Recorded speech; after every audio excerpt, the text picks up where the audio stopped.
So on that, tell us about, how you got in, what you began doing afterwards. I mean, was there a period of time where you didn't know what to do, didn't know where to turn, or did you immediately say, I know what I have to do? I had no idea what I was doing or what I had to do. The only thing I knew I had to do was I had to bury my kid with dignity for that week. You know, they had to do the autopsy. So on I he was killed. I came back on Tuesday, which was May the 10th, because like I said, I was out of town when it happened. And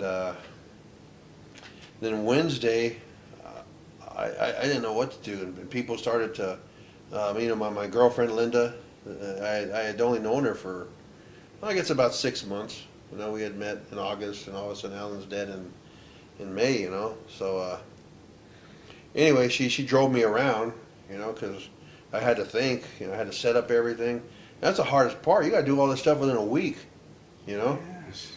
So While you're trying to grieve. yeah, I didn't have a chance to grieve. I grieved when I went in and seen him. I didn't even see him until like the day before he got killed. I seen him, and then when he was in the casket on May the 16th, Wow. I seen him, and that was so horrific. It's like, wow. All of a sudden I see him and just started just crying like a baby. Ran up there and to the casket. I just couldn't believe it. All of a sudden there it was. It was true. But yeah, that was the hardest thing.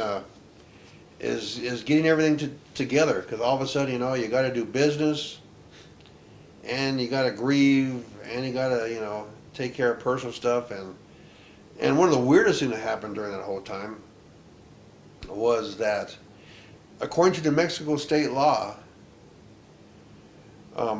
anyway, that was to say, I wanted to get him cremated, get him cremated so I could keep the ashes. I got the ashes right up there, okay, and anyway, according to Mexico state law,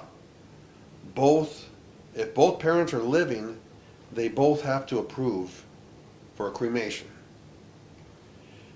So of course his mother was living, but she wasn't even around, and I wanted him cremated. If not, I would have had to have him buried. So while all this process is happening, I have to go to a lawyer I knew. I had to get him to draw up some special court order papers. He had to take him to a judge. The judge had to sign off on it. I had to give these papers to the funeral director before he would cremate Alan. Within that week, he needed to know so we could set up the arrangements.